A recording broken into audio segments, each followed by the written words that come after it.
हरे कृष्ण। आप सभी को निर्जला एकादशी की हार्दिक शुभकामनाएं।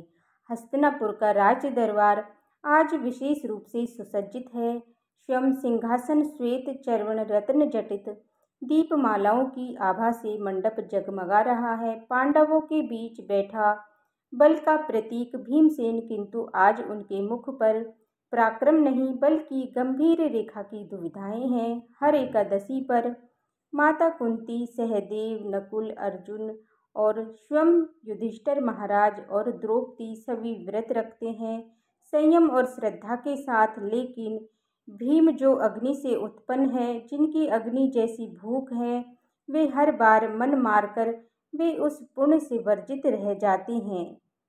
आज युधिष्ठिर महाराज नहीं बल्कि राज्यसभा में स्वयं भीमसेन श्री कृष्ण से पूछ रहे हैं, हे मधुसूदन, मुझे कोई ऐसा मार्ग बताइए कि मैं भी व्रत का पुण्य प्राप्त कर सकूं, किंतु अपने शरीर की भूख की मर्यादा में रहकर। क्या कोई ऐसी एकादशी है जो पूरे वर्ष के व्रतों का फल एक साथ दे दे? श्री कृष्ण मंद मुस्कान के साथ कहते हैं, हे भीम, एक ही एकादशी है, निर्जला एकादशी, जो कि पूरे वर्ष की एकादशियों के समान पुण्य देती है। ये व्रत तुम्हारे जैसे वीर के लिए ही है। तो आइए पुरुषोत्तम इस दिव्य संवाद के साथ आरंभ करते हैं निर्जला एकादशी की पावन व्रत कथा, जिसमें छुपा है मोक्ष, पुण्य और भगवान विष्णु की असीम कृपा का रहस्य। पद्म पुराण में वर्णित निर्जला एकादशी व्रत कथा के अनुसार एक बार युधिष्ठिर महाराज ने भगवान श्री कृष्ण से कहा, हे जनार्दन, अपरा एकादशी का सारा महत्व मैंने सुन लिया है। अब ज्येष्ठ की शुक्ल पक्ष में जो एकादशी आती है, वो उसका भी वर्णन कीजिए। भगवान श्री कृष्ण बोले, हे राजन, इसका वर्णन परम धर्मात्मा सत्यवती नंदन व्यास जी करेंगे, क्योंकि ये संपूर्ण शास्त्रों के तत्वों के वेद वेदांगों के पारंगत विद्वान हैं। तब वेद व्यास जी कहने लगे, दोनों ही पक्षों की एकादशियों को भोजन ना करें। द्वादशी को स्नान आदि से पवित्र होकर फूलों से भगवान केशव की पूजा करें। नित्य कर्म समाप्त होने के पश्चात पहले ब्राह्मणों को भोजन देकर अंत में स्वयं भोजन करें। राजन, जनना शौच और मरना शौच में एकादशी को भोजन नहीं करना चाहिए। ये सुनकर भीमसेन बोले, परम बुद्धिमान पितामह हैं, मेरी उत्तम बात सुनिए। राजा युधिष्ठिर, माता कुंती, द्रौपदी, अर्जुन, नकुल और सहदेव ये एकादशी को कभी भोजन नहीं करते और मुझसे मैं सदा रहित कहते हैं कि भीमसेन, तुम भी एकादशी को ना खाया करो, किंतु मैं इन लोगों से यही कह दिया करता हूँ कि मुझसे भूख नहीं सही जाएगी। तब भीमसेन की बात सुनकर व्यास जी ने कहा कि भीम, तुम्हें अगर स्वर्गलोक की प्राप्ति अभीष्ट है और तुम नरक को दूषित समझते हो, तो दोनों पक्षों की एकादशियों को भोजन कभी मत करना। तब भीमसेन फिर बोले, हे महापितामह, मैं आपके सामने बिल्कुल सच्ची बात कह रहा हूँ। एक बार भोजन करके भी मुझे व्रत नहीं किया जा सकता, फिर उपवास रख कर तो मैं भला रह ही कैसे सकता हूँ। मेरे पेट में व्रत नामक अग्नि सदा प्रज्वलित रहेगी, इसीलिए मैं जब बहुत अधिक खाता हूँ तब यह अग्नि शांत होती है। इसीलिए महामुने, मैं वर्ष भर में केवल एक बार ही उपवास कर सकता हूँ, जिससे स्वर्ग की प्राप्ति हो जाए और जिससे के करने से मैं कल्याण का भागी हो सकता हूँ। मुनिवर, ऐसा कोई एक व्रत निश्चय करके बताइए, मैं उसका यथोचित रूप से पालन करूँगा। तब व्यास जी ने कहा, हे भीमसेन, ज्येष्ठ मास में सूर्य मेष राशि पर हो या मिथुन राशि पर शुक्ल पक्ष में जो एकादशी हो, उसका यत्न पूर्वक निर्जल व्रत करो। केवल कुल्ला या आचमन करने के लिए मुख में जल डाल सकते हो, उसको छोड़कर, और विद्वान पुरुष को किसी भी प्रकार का जल मुख में नहीं डालना चाहिए, नहीं तो व्रत भंग हो जाता है। एकादशी को सूर्योदय से लेकर दूसरे दिन के सूर्योदय तक मनुष्य जल का त्याग करे तो ये व्रत पूर्ण होता है। इसके बाद द्वादशी को निर्मल प्रभात काल में स्नान करके ब्राह्मणों को विधि पूर्वक जल, फल, स्वर्ण, का दान करे। इस प्रकार सब कार्य पूरा करके जितेंद्रिय पुरुष भक्ति के साथ भोजन करे। वर्ष भर में जितनी एकादशियाँ होती हैं उन सब का फल निर्जला एकादशी के सेवन से मनुष्य प्राप्त कर लेता है और इसमें बिल्कुल भी संदेह नहीं है। शंख चक्र और गदा धारण करने वाले भगवान केशव ने मुझसे कहा था कि यदि मनुष्य सबको छोड़कर एकमात्र मेरी शरण में आ जाए और एकादशी को निराहार रहे तो वह सब पापों से छूट जाता है। एकादशी व्रत करने वाले पुरुष के पास विशाल काय, विकराल आकृति और काले रंग वाले दंडपाशधारी भयंकर यमदूत नहीं जाते। अंतकाल में पीतांबरधारी सौभ्य स्वभाव वाले, हाथ में सुदर्शन धारण करने वाले और मन के समान वेगशाली विष्णुदूत आकर इस वैष्णव पुरुष को भगवान विष्णु के धाम ले जाते हैं। भीम, अतः निर्जला एकादशी को पूर्ण यत्न करके उपवास करना चाहिए। तुम भी सब पापों की शांति के लिए यत्न पूर्वक उपवास और श्री हरि का पूजन करो। स्त्री हो या पुरुष, यदि उसने मेरु पर्वत के बराबर महान पाप किए हों तो वह सब एकादशी के प्रभाव से भस्म हो जाते हैं। जो मनुष्य इस एकादशी के दिन जल के नियम का पालन करता है वह पुण्य का भागी होता है और उसे एक एक पहर में कोटि कोटि स्वर्ण मुद्रा दान करने का फल प्राप्त होता है। सुना गया है मनुष्य निर्जला एकादशी के दिन स्नान, दान, जप, होम आदि जो कुछ भी करता है वह सब अक्षय होता है। ये भगवान श्री कृष्ण का कथन है। निर्जला एकादशी को विधि पूर्वक उत्तम रीति से उपवास करके मनुष्य वैष्णव पद को प्राप्त कर लेता है और जो मनुष्य एकादशी के दिन अन्न खाता है वह पाक भोजन करता है। इस लोक में वह चांडाल के समान है, वह मरने पर दुर्गति को प्राप्त होता है।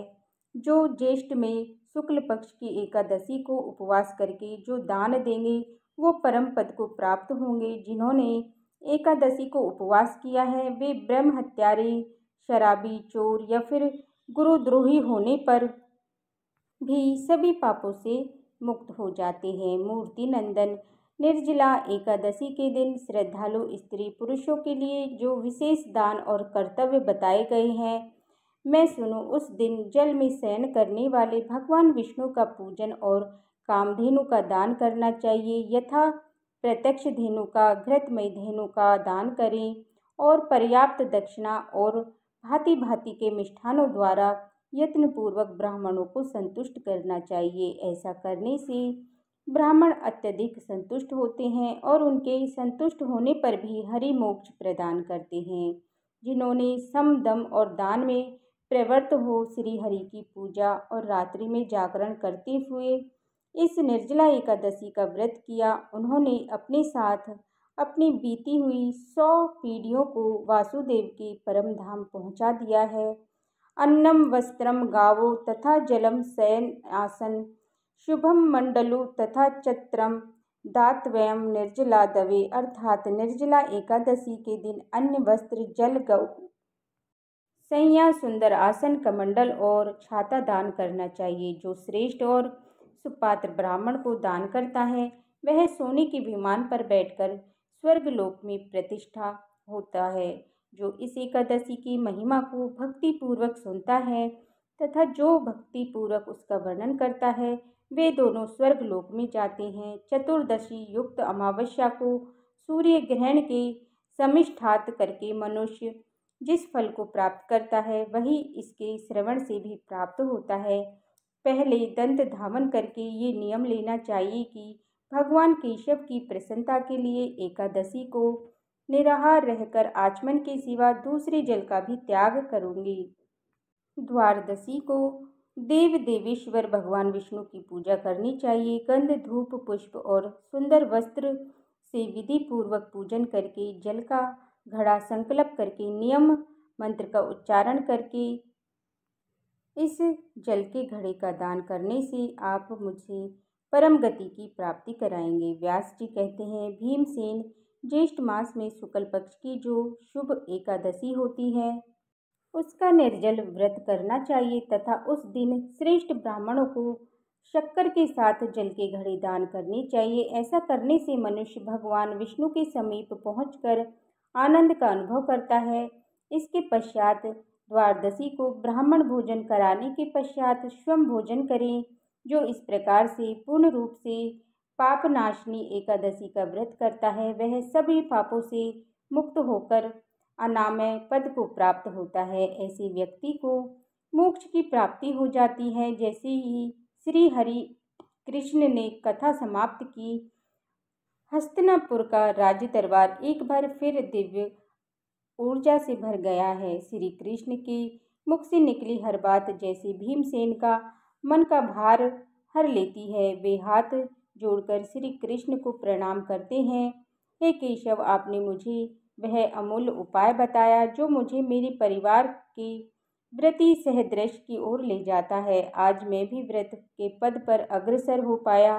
श्री कृष्ण ने भीम के कंधे पर हाथ रखकर कहा, हे भीम, ये व्रत केवल तप नहीं, श्रद्धा है और तुम्हारे जैसे भक्तों के लिए ही है जो भीतर से सच्चे हैं। इस प्रकार इस कथा हमें न केवल व्रत का महत्व ज्ञात होता है, बल्कि ये भी समझ में आता है कि श्रद्धा से किया गया एक व्रत भी वर्ष भर की तपस्या का फल दे सकता है, अगर वह पूर्ण निष्ठा, संयम और भक्ति के साथ किया गया हो। तो आइए अब हम सब भी इस निर्जला एकादशी पर केवल जल का त्याग ही नहीं, इंद्रिय संयम और सेवा भगवत स्मरण का व्रत लेकर भगवान विष्णु की कृपा पाने के लिए अधिकारी बने। भगवान विष्णु आप सभी को व्रत का पूर्ण और संयम की शक्ति और भक्ति की स्थिरता प्रदान करे।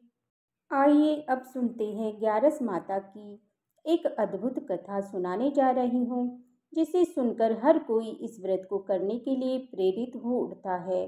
इस प्रकार भगवान श्री कृष्ण ने ग्यारस माता की पावन कथा सुनाना प्रारंभ किया।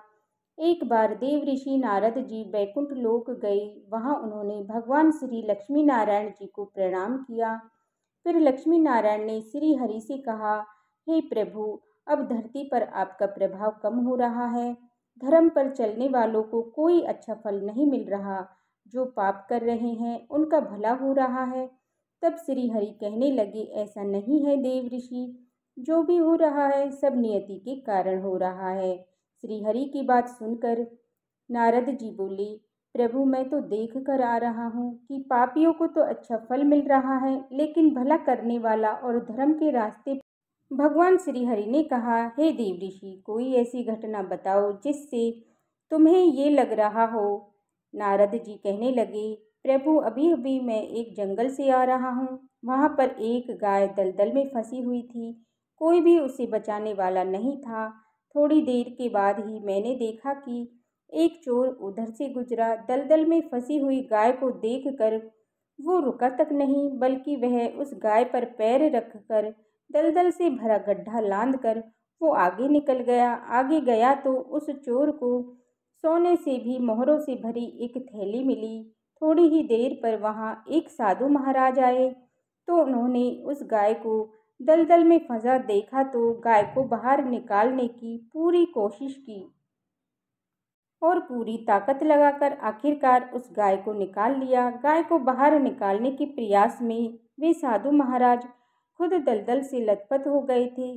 जब वे साधु महाराज आगे बढ़े तो वे एक गड्ढे में गिर गए और उन्हें चोट लग गई। प्रभु, अब आप ही बताइए, ये कौन सा न्याय है। नारद जी की पूरी बात सुन लेने के बाद श्री हरि बोले, हे देव ऋषि, ये सही ही हुआ। जो चोर गाय पर पैर रखकर भाग गया था, उसकी किस्मत में तो एक खजाना था, लेकिन उसे पाप के कारण कुछ मोहरें ही मिली।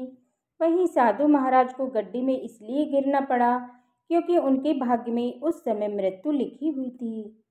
लेकिन एक गाय को बचाने के कारण, दलदल से गाय को बाहर निकालने के कारण उनके पुण्य बहुत अधिक बढ़ गए और उनकी मृत्यु बस एक छोटी सी चोट में बदल गई। इंसान के कर्म से ही उसका भाग्य तय होता है देव ऋषि, इसीलिए अच्छे कर्म करना कभी नहीं छोड़ना चाहिए। श्री हरि की बात सुनकर देव ऋषि नारद मुस्कुराते हुए और प्रभु को प्रणाम करते हुए नारायण नारायण कहकर प्रभु की रचाई हुई सृष्टि की अन्य लीलाएं देखने के लिए चल पड़े तो प्रेम से बोलिए श्री लक्ष्मी नारायण भगवान की जय। एक ये थी आज की वीडियो। अगर वीडियो पसंद आई हो तो वीडियो को लाइक करें, चैनल को सब्सक्राइब करें, बेल आइकन बटन को प्रेस करें जिससे कि आने वाली वीडियो का नोटिफिकेशन आप सभी को समय पर मिलता रहे। ओम नमो भगवते वासुदेवाय नमः। हरे कृष्ण।